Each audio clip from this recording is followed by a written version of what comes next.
BJP और संघ के लोग जो है लगातार किसान आंदोलन को बदनाम करने की साजिश रच रहे हैं और एक साजिश के तहत इस आंदोलन को तोड़ना चाहते हैं। इस आंदोलन में बैठे लोगों को हिंदू और सिख के नाम पे लड़ाने का एक प्रयास शुरू किया गया है।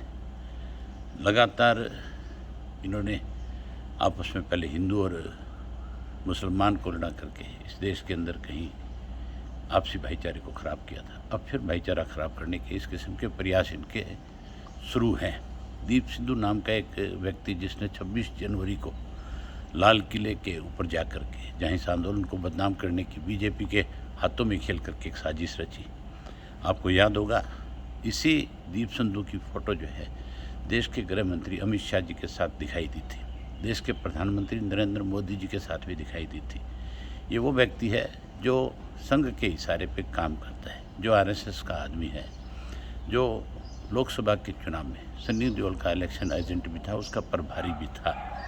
और अब इसकी एक वीडियो वायरल हो रही है जिसमें ये कह रहा है कि हरियाणा की सरकार जो है इसलिए इस आंदोलन में आज कुछ नहीं कर पा रही क्योंकि वहाँ पंजाब के लोग बैठे हैं। ये हिंदू को और सिख को, पंजाब और हरियाणा के लोगों की भावनाओं को भड़काना चाहता है। वो ये भी कहता है कि हरियाणा के लोगों को तो अगर अकेले हरियाणा का आंदोलन होता तो सरकार कभी का इनको यहाँ से खदेड़ देती, कभी को इनको यहाँ से खड़ा कर देती। इसको शायद इस बात का पता नहीं, हरियाणा जो है वो बहुत बड़े वीरों की भूमि है। इस हरियाणा की देश की आज़ादी से लेकर के अब तक बहुत बड़ी भूमिका रही है। और ऐसे लोग जो कहीं हमारे इस भाईचारे को तोड़ना चाहते हैं, कहीं इस आंदोलन को कमज़ोर करना चाहते हैं, उसको इस बात को सोच लेना चाहिए कि जिस ढंग की मानसिकता, जिस ढंग की ओछी बात उसने कही है, अगर कहीं हरियाणा में कहीं नज़र आया तो हरियाणा के जो नौजवान हैं, खास करके जो इस आंदोलन का एक बहुत बड़ा हिस्सा है, वो इसको सबक सिखाने का काम करेंगे। मैं खास करके हरियाणा के लोगों से जो लगातार इस आंदोलन को मजबूत करने में लगे हैं, उनसे कहना चाहूँगा कि इस तरह के बयान देने वाले लोगों से सचेत जरूर रहना। ऐसे लोग बीजेपी के हाथों में खेल करके, संघ के हाथों में खेल करके हमारे इस आंदोलन को कमज़ोर करने की कोशिश में लगे हुए हैं। ऐसे लोग जब कभी भी हरियाणा में कहीं नज़र आए तो ज़रूर इन लोगों को सबक सिखाना।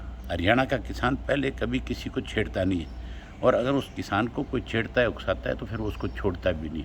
इसलिए मैं एक बार फिर ये बात कहना चाहता हूँ कि बेवजह छेड़खानी ना करें, और अपने जो बयान इन्होंने दिए हैं, इस किस्म की वीडियो जो वायरल करी है, उसके लिए इनको शर्मिंदा होना चाहिए, माफ़ी मांगनी चाहिए। अगर वो किसान के घर में पैदा हुआ है तो आरएसएस के हाथों में खेलने के बजाय किसान की लड़ाई लड़नी चाहिए। लेकिन क्योंकि एजेंट है, इन पे आप भरोसा नहीं कर सकते, इसलिए ऐसे लोगों को ज़रूर सबक मिले। अगर ये हरियाणा में आया तो हरियाणा का नौजवान, हरियाणा का किसान सबक सिखाने का काम करेगा। मैं किसान आंदोलन से जुड़े नेताओं से भी कहना चाहता हूँ कि ऐसे लोगों को मुँह लगाने के बजाय सबक सिखाने का काम करना। मैं आज इसीलिए आप लोगों के बीच में आया था कि ऐसे लोगों से सचेत रहना बहुत ज़रूरी है। आंदोलन तभी और ज़्यादा मजबूत होगा जब ऐसे लोगों को इस आंदोलन से दूर रखा जाएगा। धन्यवाद।